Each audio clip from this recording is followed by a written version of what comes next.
De asielopvang in Nederland blijft de gemoederen bezighouden nu het aanmeldcentrum in Ter Apel weer overvol is. Het kabinet probeert met man en macht de instroom te beperken en extra huisvesting te regelen voor nieuwe vluchtelingen. Volgens de spreidingswet moeten alle gemeenten een deel van de opvang van vluchtelingen op zich nemen. Maar volgens een kaartje van de 31 Limburgse gemeenten scoort de helft een onvoldoende. Sterker nog, 15 gemeenten vangen geen enkele asielzoeker op. Het gaat veelal om plattelandsgemeenten. Maar dat beeld komt niet overeen met de werkelijkheid, zegt gouverneur Emiel Roemer. Mijn eigen gemeente in Genep te kijken, daar meer dan 500 Oekraïners worden daar opgevangen. Dat staat niet op het lijstje. En daarom hebben ze met Feinrij afgesproken, die op dit moment weer met een noodvoorziening veel meer asielzoekers opvangen. En dat is wat ik precies bedoelde met die samenwerking.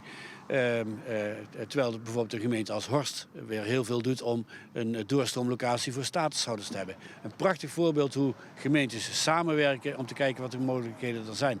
Dus een eenzijdig lijstje is een verkeerd beeld van hoe het daadwerkelijk voor staat. Op de redactie staat collega Jos van den Broek.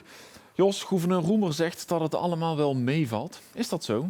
Ja, hij noemt het kaartje eigenlijk een voorbeeld van scorebordjournalistiek. Die cijfers zeggen één ding, maar niet het hele verhaal. Dat vraagt meer tekst en uitleg. We gingen vanmiddag naar Beek, een van die 15 gemeentes die 0 scoren op de lijst van de opvang van asielzoekers. En daar zeggen ze, eigenlijk doen we veel meer dan we moeten doen.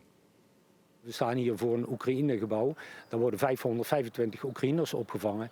En dat is meer dan de taakstelling van Beek. Dus als je hem zo gaat platslaan, dan voldoen we meer aan dan onze eigen taakstelling. Kunt u nog meer doen in uw gemeente? Of zegt u, ja, weet je, alle plekken zijn vergeven? Dus wij willen zeker meedenken naar mogelijke oplossingen.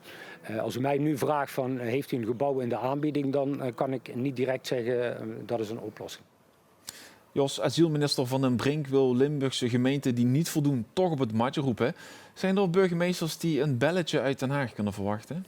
Ja, ik begin te denken dat het langzaam wel die kant op gaat. De minister die heeft die spreidingswet, de gemeentes moeten leveren. Hij slaat nog niet met zijn vuist op tafel. Maar je kunt wel zeggen dat gemeentes die hardnekkig blijven weigeren, uiteindelijk wel een belletje zullen krijgen om in Den Haag te komen en daar tekst en uitleg te geven. Gemeenten hebben de tijd nu om te voldoen aan de spreidingswet. Ze kunnen laten zien hoe ze daar invulling aan geven. En dat kunnen ze komen uitleggen als ze bij ons langskomen. En u gaat dan volgende week de eerste gemeente ook echt op het matje roepen?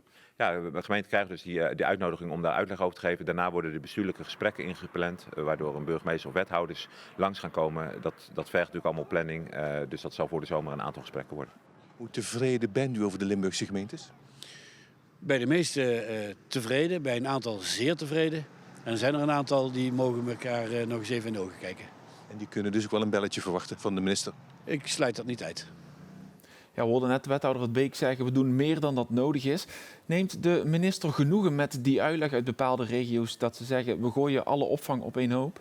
Ja, dat zal de komende tijd moeten te blijken. De wet geeft in ieder geval die mogelijkheid om aan uitruil te doen. Dus de ene gemeente wat meer Oekraïners, de andere gemeente wat meer statushouders of asielzoekers. Dus dat kan, dat mag.